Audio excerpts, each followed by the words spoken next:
Bismillahirrahmanirrahim. Dear distinguished visitors from Palestine, distinguished elders, brothers and sisters, comrades and friends, wassalamu alaikum, peace be on all of you. It was very kind of you to invite me here to the Kensington Town Hall and for your generous introduction and welcome, especially as I'm quite a dangerous man, you know. He's from Scotland. In fact, I'm a terrorist. I'm a security threat, at least in Canada.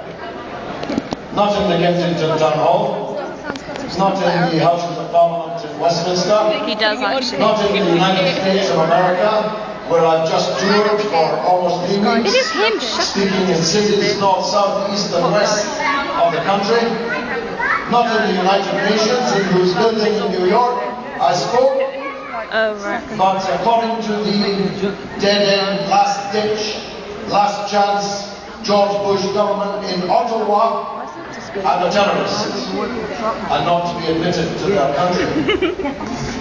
And that's the insult that has been added to the injury suffered by the Palestinian people.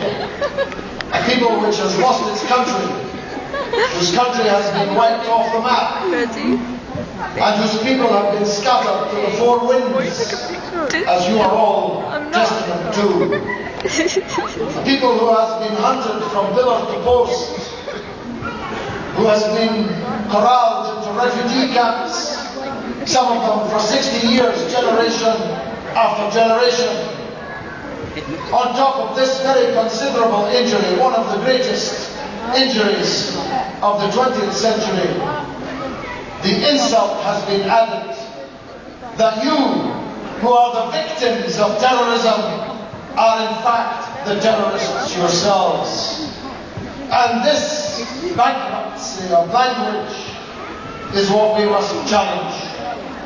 If Netanyahu and Lieberman are to be received in world capitals as legitimate statesmen and women with Libni and the others, and you, the victims of them, are called to terrorists, then the word terrorism no longer has any meaning.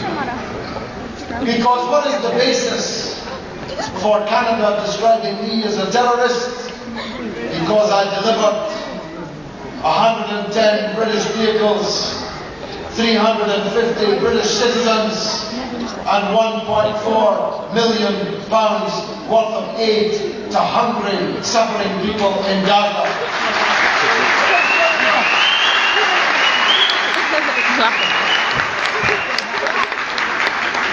Well, they say the problem is you delivered it to Hamas. As a matter of fact, I didn't deliver it to Hamas. I delivered it to the elected Prime Minister of Palestine, Ismail Haniyeh.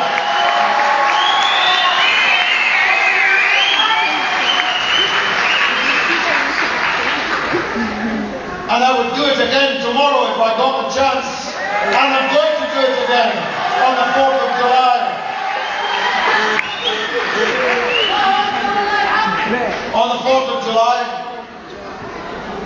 Independence Day, I will lead, along with Ron Kovic, the Vietnam War veteran hero, the man on whom the famous Tom Cruise film Born on the 4th of July was based, because that's his birthday. I'm going to lead a massive US convoy all the way to Rafah and into Gaza, and we'll do the same again.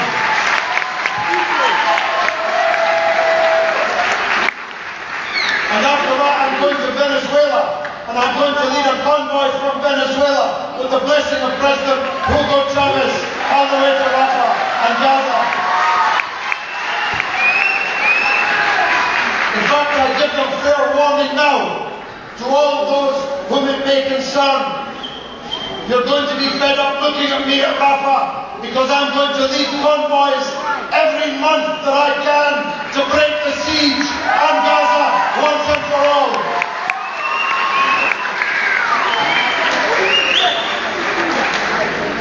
Because we don't have to support Hamas. As a matter of fact, I've never been a supporter of Hamas myself. I don't support Hamas, but I do support democracy. And the Palestinian people are the only people entitled to choose their government. Not London, not Washington, and certainly not Tel Aviv.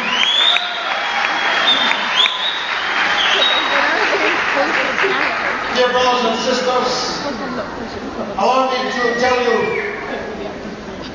as I'm sure my friends have done today, but maybe you need to hear it from me, as only an honorary citizen of Palestine. The people in Gaza are suffering desperately. They don't have enough food. They don't have enough medicine. They don't have enough clothes or tents or blankets or sleeping bags. The hospitals are operating, and I mean literally operating, in the dark. Much of the time, most of the time, some of them all of the time.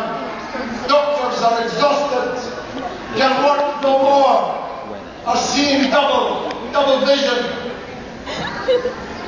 And outside the gates of Rafah, in an Arab and Muslim country, there are doctors waiting for weeks for permission to come to the rescue of their colleagues on the other side of the wire. Let me tell you what every Palestinian said to me, and especially a young girl who said it to me so painfully, I had to turn my face away. She said, "Where are the Arabs? Where is this Arab world they taught us about in school? Where is the Ummah they teach us about in the mosques? Where are the Arabs? Where are the Muslims? We have to come to their aid now, not yesterday, no, not tomorrow. We have to come to their aid, and every day we have to come to their aid."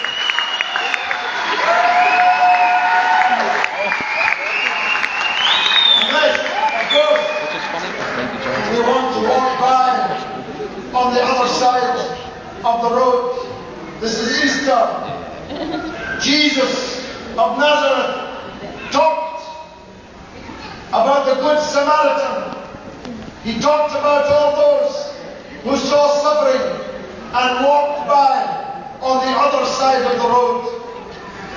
Well, I'm not prepared, as somebody who's been with this Palestinian cause for almost 35 years of my life, since I was 21 years old, I'm not prepared to walk by on the other side of the road.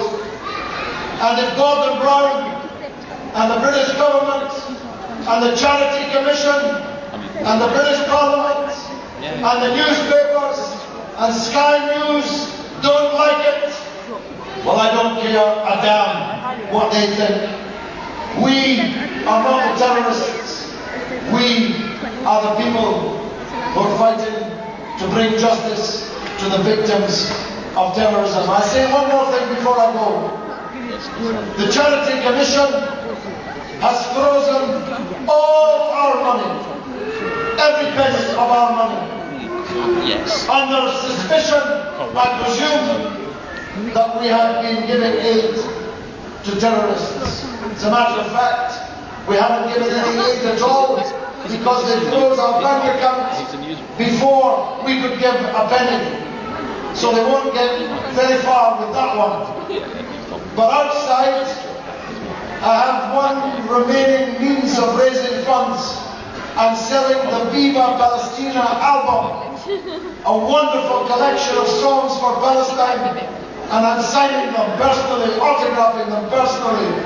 My son-in-law and my wife and my daughter, my children are selling them outside now. Please buy them. Don't make me carry them home, because we need this money in order to keep this campaign going. Thank you very much for the